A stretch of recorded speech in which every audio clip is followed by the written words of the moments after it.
Ya, rasanya hampir sama kayak buat podcast pertama kali ya. Saking kan udah lamanya nggak buat podcast lagi, udah hampir 1 bulan lebih. Dan balik deg-degannya ada lagi. Terus ada perasaan dalam hati, ini aku ngapain sih? Bumpernya pun aku udah lupa apa kata-katanya. Cuman untungnya file musik dari bumpernya ada. Jadi pas ngeditnya dia udah Siti nanti udah lebih enakan lah.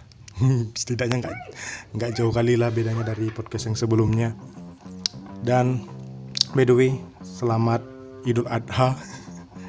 Ini podcast direkam 3 hari sebelum Idul Adha, tapi nggak tahu, mungkin Idul Adha aku keluarkan, tapi nggak tahu juga karena aku malas editnya. Oke, bumper.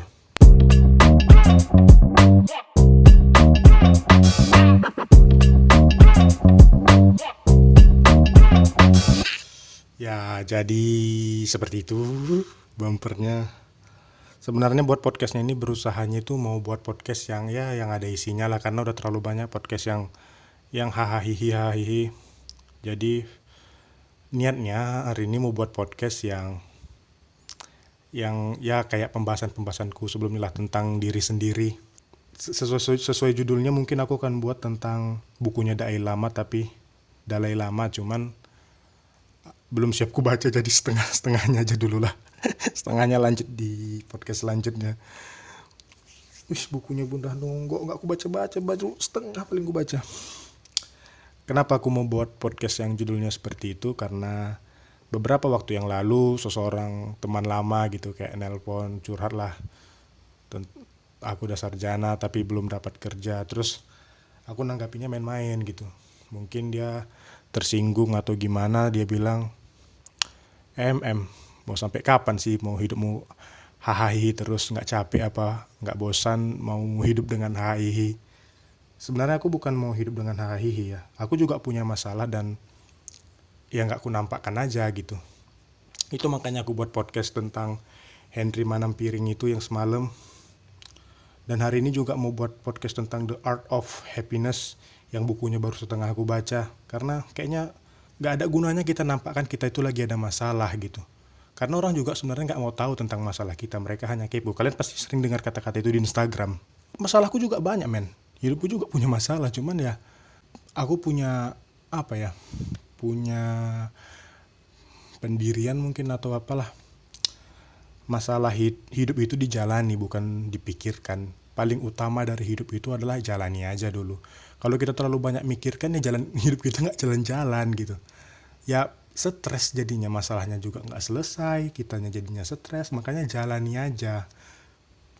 Karena aku pernah berada di posisi yang ini hidupku kok bahagia kali lah, nggak ada masalahnya. Pernah. Jadi suntuk sendiri gitu. Ini kapan sih masalahnya datang?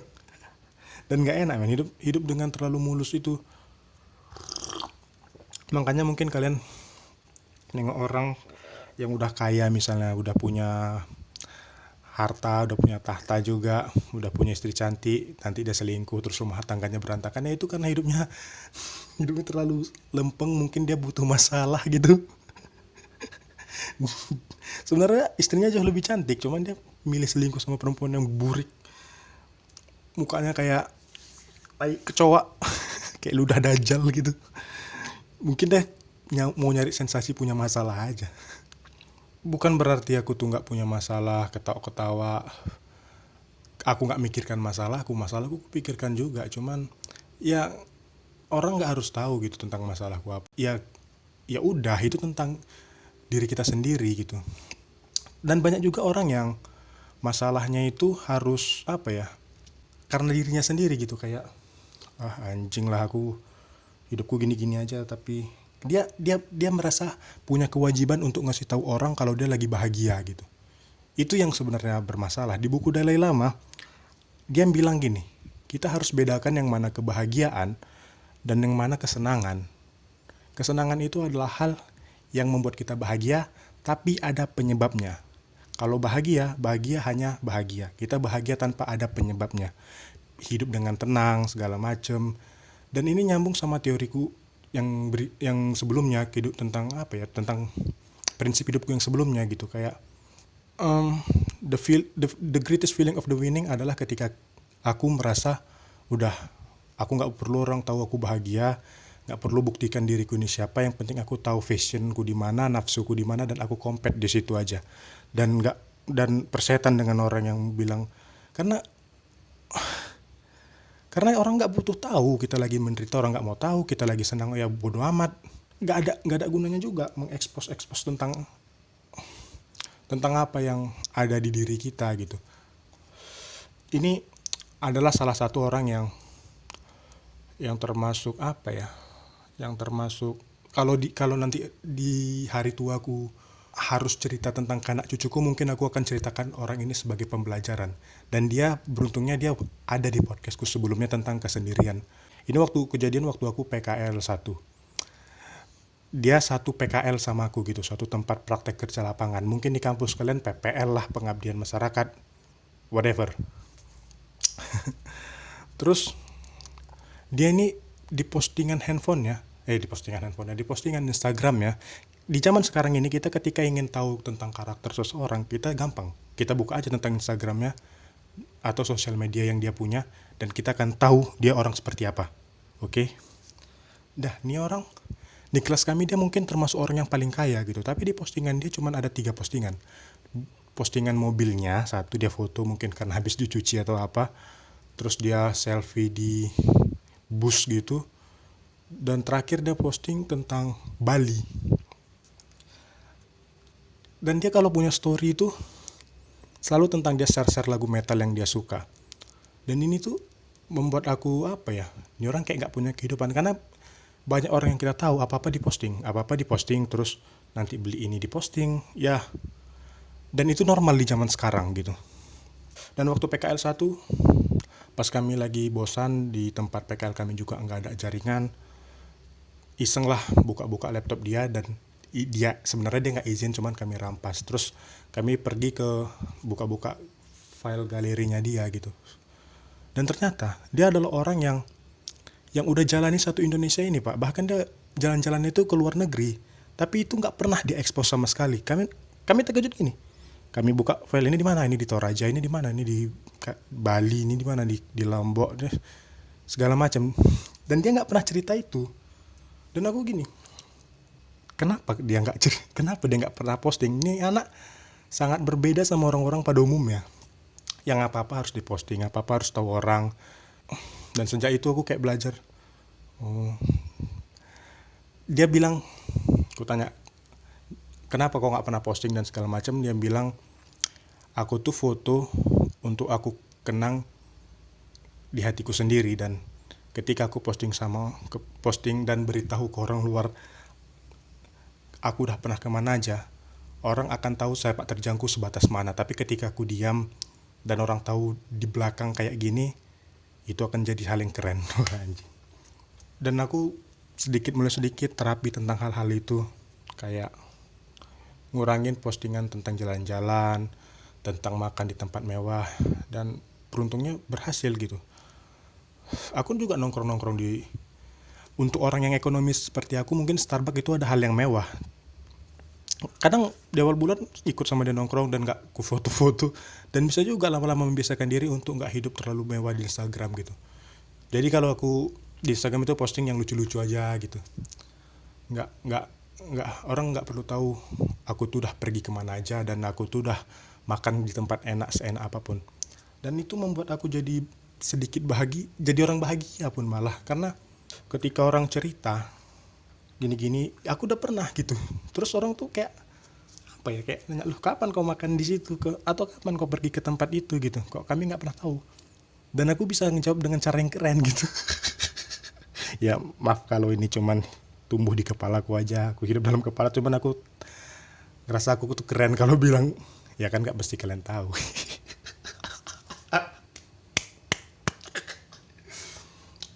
Gitu. Jadi coba terapi diri kita sendiri untuk apa-apa. Memang sosial media itu diciptakan untuk pamer, cuman ya aku ngerasa orang nggak perlu tahu juga sih. Dan ya orang itu cukup berpengaruh juga lah dalam hidupku, tuh ikut turut serta membentuk kepribadianku ke depannya gitu. Karena banyak dari orang sekarang tuh hanya senang bukan bahagia, Dia akan bahagia kalau bisa beli sepatu baru, baju baru, pergi ke tempat yang dia mau, traveling atau segala macem. Ya, menurutku jangan pernah menggantungkan kebahagiaan kita kepada suatu hal, karena kita jauh lebih besar dari itu sendiri gitu. Karena cukup aneh juga sih, kayak kawanku tuh bilang hidupmu itu terlalu banyak ketawa-ketawa, mau sampai kapan ketawa terus. Aku akan tegaskan di podcast ini, aku akan ketawa terus dan bahagia terus sampai aku mati. Dan banyak yang bilang kalau kayak kawan-kawan lama terus ketemu bilang nggak, kayaknya kok nggak berubah-berubah. Itu hampir semua kawan-kawan lama aku yang jumpa aku lagi bilang kok nggak berubah-berubah. Nggak men, aku tuh bukan nggak berubah, aku tuh udah jumpa aku tuh orangnya kayak gimana, dan kalian terlambat ketemu dengan diri kalian sendiri. Kalau kita udah kenal sama diri kita sendiri, kita jadi gampang untuk personal branding kita tuh orang yang kayak gimana. Kalau ada orang yang berubah-berubah, berarti dia terlambat kenal sama diri dia yang baru gitu. Sama kayak, ini tuh mirip sama kayak perjalanan hidupku mendengar musik. Dulu waktu aku muda tuh, SD, SMP tuh dengernya Wali, The Bagindas, terus merambat di mana musimnya adalah popang, mulai dengerin Piwi Gaskin, Rocket Rockers, terus kalau keluar negeri Newfound Glory lah, Total Fat, segala macem. Terus beranjak ke SMA, dengerin mulai Bring Me The Horizon, metal kayak Bullet For My Valentine. Terus makin lama makin tua-tua gini dengerinnya The Beatles bangsat. Padahal The Beatles dan Elvis, John Lennon, itu udah Paul McCartney, itu udah aku dengerin dari aku anak-anak, karena ayahku itu asal karaoke itu dengerinnya itu gitu. Cuman aku nganggap itu musik yang norak, karena orang tua aku yang dengerin musik-musik seperti itu. Tapi udah belakangan ini aku balik dengerin musik itu. Sementara ada orang yang dari SMP-nya itu udah dengerin lagu-lagu yang kayak gitu. Bukan berarti aku bilang mengkotak-kotakkan musik itu ada yang bagus ada yang enggak ya. Cuman ya dia udah ketemu sama dirinya yang kayak gitu, passionnya itu adalah musik-musik seperti itu. Ya kenapa dia harus berubah gitu? Hampir sama kan? Yang menarik adalah orang itu akan selalu merasa lebih kenal dengan orang lain daripada si orang tersebut gitu. Dan itu kita rasakan sama diri kita.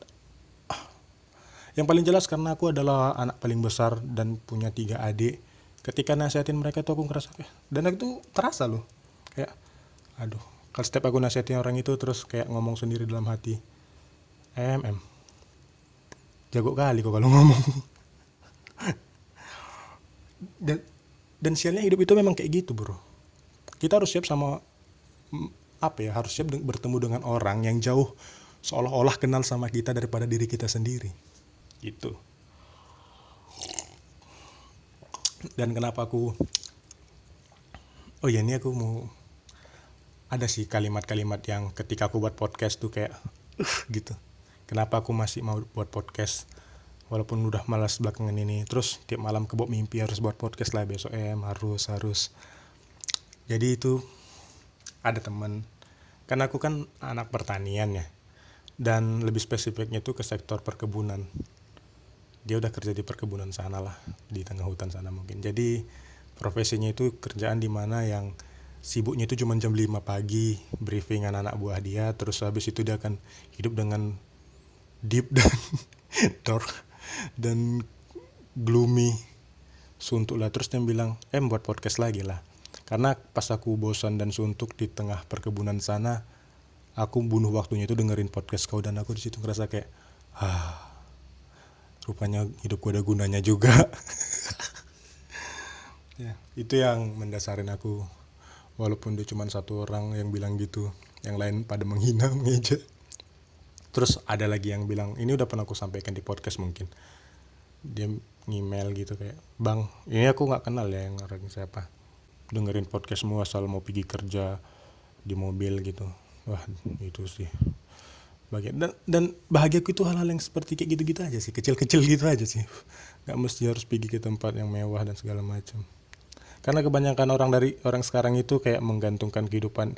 Ya itu tadi adalah buku Dalai Lama tadi, salah satu dari isinya gitu. Hal yang membedakan, kalau kalian memang penasaran dan mau beli bukunya, kalian bisa baca, bisa cari tentang, judulnya tuh The Art of Happiness. Gak tahu entah ada versi bahasa Indonesianya atau enggak, cari aja lah. Oh iya, dan kawanku itu bilang gini, nggak tahu ya entah kenapa sekarang tuh aku nggak tahu ya masalah kawanku ini seberat apa, cuman dia bilang kayak udah males aja sih nyari nongkrong-nongkrong baru, nyari kawan baru yang kompak. Jadi aku compete sama kawan-kawanku yang lama aja katanya.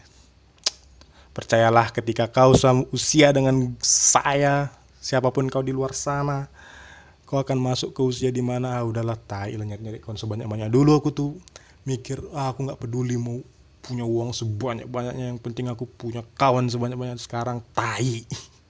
Aku mau kaya. Gitulah.